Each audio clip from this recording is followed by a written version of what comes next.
let us try Debbie Wasserman-Schultz. The same question we tried on Senator McCain. She's from Florida. How may I help you? Yeah, Debbie Wasserman-Schultz, please.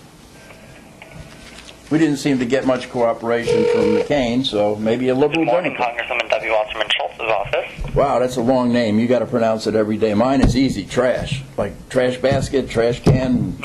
And we have a little YouTube station which gets about two plays a day. So, but out of curiosity for my own self, let me ask you a question about the Afghanistan war. Okay. We have troops there for, I don't know, 7 years or something like that. And, of course, if you were there and I were there, we'd be marching in the streets and we'd be out of there. But because only 10% of our population have to bear the burden of this, I think it's the unspoken war. But my question is this. Everybody knows that the Taliban is financed largely by heroin sales through the harvesting of poppies, correct? Okay. In Vietnam, I think I read about, I'm too young, of course, to remember Vietnam, but I read about that they used to use napalm to blow away the jungles there. Okay. Would you say that it would be easy to spot poppy fields? I mean, they must have to grow tens of millions of poppies to get enough heroin to make money, right?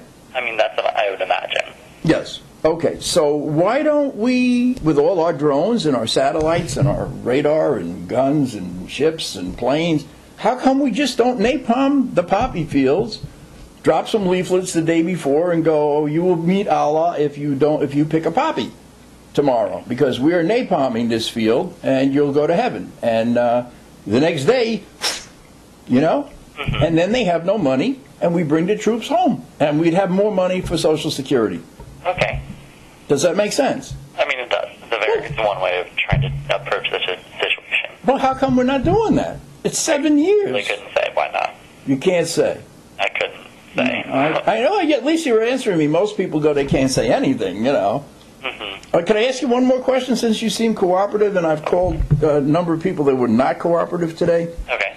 The Democrats are saying we need entitlement reform, and that scares me. Okay. Really scares me, okay? Because, number one, I don't understand why you need the money that I'm entitled to. I'm entitled to it. It's not welfare. That's number one. Number two, we are giving billions and billions of dollars to foreign nations every day, correct? Why would you take my Social Security and continue to give billions of dollars to foreign countries? Okay. I also have another little question regarding that. I mean, it just seems to me that we have troops in Germany, we have troops in Korea, we have troops in Japan. Korea is a very prosperous nation. Are you aware of that? I was not personally. But Okay, very booming economy in Korea. Japan is not so booming, but there is, you know, a major economy, and Germany is booming. They have the second biggest exporting nation in the world. They're up to full employment. And why are we protecting them? They fought us twice. They showed they could build very vicious armies. Why am I paying to protect Germany? And then the Democrats are agreeing that I should get less Social Security and continue to pay for Germany and Korea and Japan when they have a lot of money and they can protect themselves. They're very capable of it. I don't understand that. Okay. So do you have any answer on that one? I mean, I really couldn't say. That's obviously a very complicated issue, but It is? No, Seems simple to me. It's a very valid. Here's what we got to do. Look, we have one of two choices. Barney Frank, of all people, said the Europe ride is over. They're getting nanny days, daddy day, granny days, 7 weeks vacation while we pay for their defense.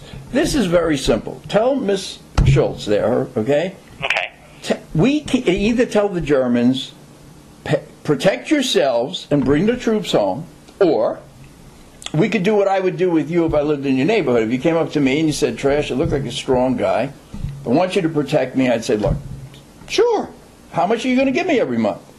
We could actually make money on it. I'm not against protecting the Germans. I just want them to pay for it. So in other words, we could go to Germany and say, you got two choices.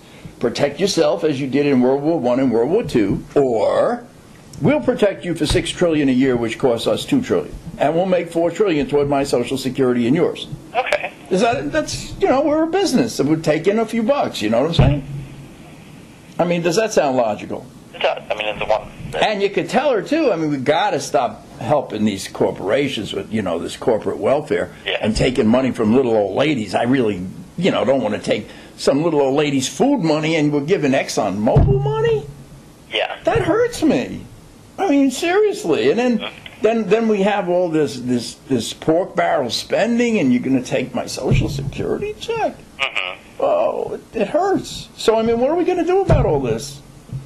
I mean, I can't tell you exactly what's going to be done, but obviously it's one of the issues that's going to be becoming more and more prominent, more discussed and debated in the coming years. Well, I don't want to scare you, but I'm the only one discussing either of the two issues I just mentioned to you. I don't hear anyone from the Democrats, the press, the Republicans mentioning one thing I just read you on this list of why we should not touch Social Security. And that's one of the reasons why we always appreciate, calling in and giving us these ideas and suggestions, because a lot of times there are options that we don't think about. Boy, you're a nice guy like you. And, if you could pass this along to Ms. Schultz there, I would appreciate it. And tell her that I want to turn the discussion, I'm serious, from cutting Social Security to increasing it, making money on our troops, okay, or at least saving money on the troops, stopping corporate welfare, and let people have their little stipend when they retire, okay? So we're helping the country, helping everybody, I mean, it's a good thing. And we can stop flying the space shuttle, by the way, which is finally coming to an end, thank God.